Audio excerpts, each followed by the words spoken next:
We'd been in discussions with the BBC for a while about doing some Shakespeare films, and it just seemed to us that these particular plays, these 4, taken as a run, would be a really exciting thing to do, particularly for 2012, because they say so much about Britain and about the history of this country. Shakespeare is like this Olympic torch that gets passed from generation to generation, and every generation of actors is allowed to reinvent these astonishing parts. As a serving of 4 plays, it's a very, very smart choice because it documents history, but it documents it through Shakespeare's retelling of history. They're 4 of his best, put it that way. Shakespeare on screen is something different. It's a really great first entry into Shakespeare as well, because people are brought up on screen more, and you can tell the story probably more economically in a way, and perhaps a little more clearly than you can in the theatre. From the beginning, we wanted to go for the very, very best directors who are working at the moment in the UK. Rupert is renowned for his theatre work and not yet for his screen work. Richard Eyre is obviously famous both on stage and on screen. And Thea, we felt it was very important to work with someone who was coming fresh to Henry V, and how much more fresh to have a woman directing Henry V. I think this might be a tremendous introduction to people who've not seen Shakespeare before.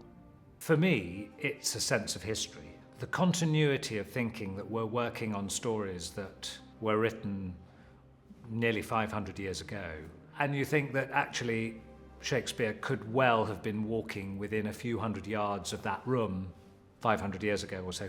That's very exciting. It's very, very exciting and very appropriate that Shakespeare has been put at the heart of the Cultural Olympiad. I mean, Shakespeare is the great British literary and theatrical legacy. And this is a great, great inheritance. The fact that these 4 plays are being done by the BBC in this Olympic year, I think makes them slightly iconic.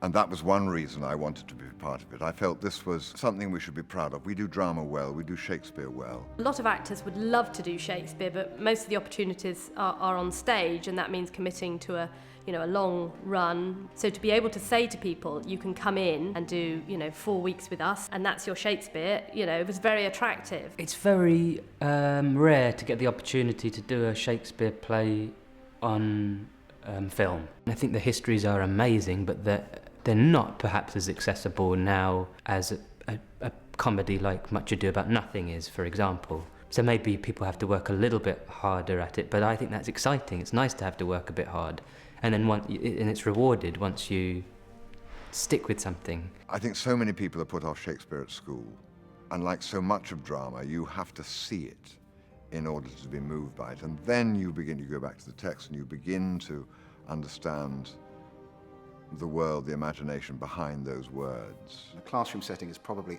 in my opinion, the worst place to come to Shakespeare first. Because Shakespeare never intended his work to be read in a classroom. He intended his work to be heard and to be seen. I hope what makes these films accessible and immediate to a contemporary audience is I think we have, for the first time, spoken it very differently. Spoken with a fluency and an ease, a very sort of off-the-cuff spontaneity that I think is immediately accessible to the ear. Shakespeare is at its best when you speak it like you're making it up, when it sounds as if it was written yesterday. You've got to speak the language not in a stilted, isn't the verse beautiful kind of way. It's got to be the way you talk. And people will kind of get it by the way you own it. I think that's what happens. The actors have to own the stuff as if it's absolutely the way they speak, and that's it. And the great thing about the screen is that words are quite spare. Don't use words very much in our movies. So the great thing about bringing these 2 things together, the great wordsmith Shakespeare and this great medium, the camera, show me, show me, show me, don't tell me, is that you get this fantastic mix of beautiful, powerful words said in a way that is almost throwaway. And the visuals, the emotions in somebody's eyes. Shakespeare suddenly becomes, boom, 3-dimensional, really colourful, instead of this dry, black and white mark on a page. You can tell a lot of backstory with a look or with a very small gesture, which was really lovely. I think that was one of the really joyful things about doing it on film. You could fill in all those gaps. Film does give you an immense freedom that you don't have on stage, to get in close to the characters. The difference between doing Shakespeare on screen and on stage is exactly the same as doing the difference between doing anything on stage and on screen. Your audience is there. I was confident from the beginning that it was going to work, but I mean, there were many times on set where you just sat back and it was like being, in the best seat at the theatre. They're completely different to the most of the kind of telly that's out at the moment, right? So that's one thing. I think it's going to be a shock. And I think in some ways you're going to see visuals that feel like film and recognisable and we understand what this is. But then they're speaking Shakespeare and that's going to be a shock. And obviously what I hope is that we've managed to put these things together. It's like the modern with the period together in such a way that it's enticing and exciting and you don't quite understand it, but you want to understand it. It's appealing. We wanted to give each director as much freedom as possible within their own film so that they could choose their own teams. We weren't imposing people on them. But then to be able to link the films together so that as an audience you can watch from start to finish and it feels like a cohesive whole. All the directors have bought into the fact that this is part of a bigger picture, and Thea has been out on set to see what Rupert was filming on Richard II so that she could get a sense of his approach. And we've been cross-casting across Henry IV and Henry V, which meant that Thea and Richard have been working together on that. So I think it's a very satisfying blend, the whole lot working together as a cohesive serial. The directors sort of came together in wanting to make the plays in their own time. 14th century for Richard II and 15th century for Henry IV and Henry V. So that set a boundary as to how we had to approach the season of plays. One of the things I'm very sort of passionate about is Shakespeare spoken in real environments. The actors become less rhetorical, less theatrical, but also the language has it engages with English identity and what makes us Britons up now. A big part of it is our language and a big part is our landscape, and the two sort of come together very powerfully.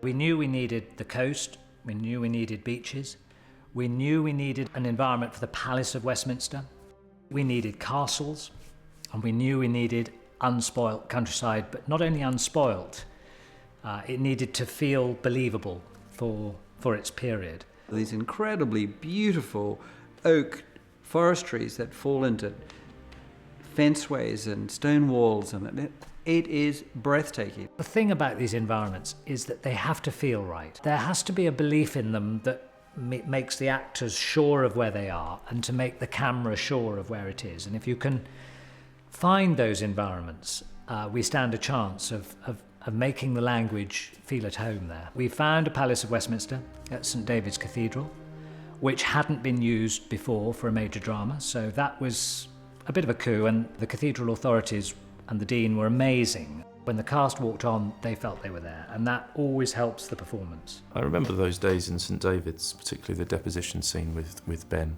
as being quite special. I felt like there was some magic in the air on those days. We were in a sacred space, and whatever you believe in, it brings about a certain degree of respectfulness amongst people, which is beautiful, I think, So we respected that we had to be quiet and respect the space and the age of that space and so forth.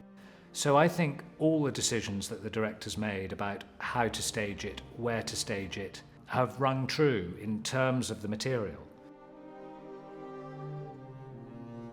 I think one of the reasons we're so attracted still to Shakespeare is partly because he has a brilliant command of so many different worlds. In the plays, it's very filmic. You dip into an East End pub, then you go to the Palace of Westminster, then you go to a castle in Northumbria, then you go back to the pub, then you go to a robbery, then you go to a castle in Wales. But the reason we go on loving Shakespeare is because he has this sort of filmic technique of pulling all these different worlds, different strands of stories together, but also because the people he writes are so human, they're so vulnerable. Even the kings, they're human beings with their frailties and strengths and mortality. Lord, how this world is given to lying. It's like we keep rediscovering him. And why we keep rediscovering him is because he is so multifaceted. He's not a two-dimensional playwright. He writes about what we see and he writes about what we don't see. This was the first time that anybody had written plays about the whole breadth of English society. And they are dazzling. You know, so it's not just about kings, it's also about the poor men who were conscripted into the army as cannon fodder. It's about a drunk man who spends the whole of his life in a pub. It's about a prostitute, and it's about princes. And nobody had ever done something like that before the 1590s, and very few people have done it since. For whatever reason, wherever he came from, however he got to it, he seemed to touch the English consciousness in a way that few playwrights have done since. I always say that Shakespeare is the DNA of English-speaking drama. And it's our particular luck, being British, that we have that DNA in our culture. He wrote his plays for everyone, for every echelon of society. And I think that not everyone gets to see Shakespeare now because it's been slightly hijacked by an elite. I don't think it's done on purpose, but it has been. It's been at universities, it's been in higher seats of learning, but it should be for everyone. You know, we're saying that Shakespeare is accessible to all and should be understandable for everybody. The reason Shakespeare has lasted so long is that they are completely relevant today. They're extraordinarily relevant. I do hope that these are successful not only in entertaining people, which I think they should do because they're all great plays, but also in really highlighting what Shakespeare can do, which is make you look at your own life afresh and make you see the world in potentially a different way. Shakespeare's tough. Shakespeare's tough, you know, and he also can be bad. We've got to admit that too, you know. Occasionally he can be really rubbish. But when he's good, he's very, very, very, very good. He does still work, he does still move us, he does still touch us. That we are capable of greatness, we are capable of winning the Battle of Agincourt or of being great kings, whatever that means in our world.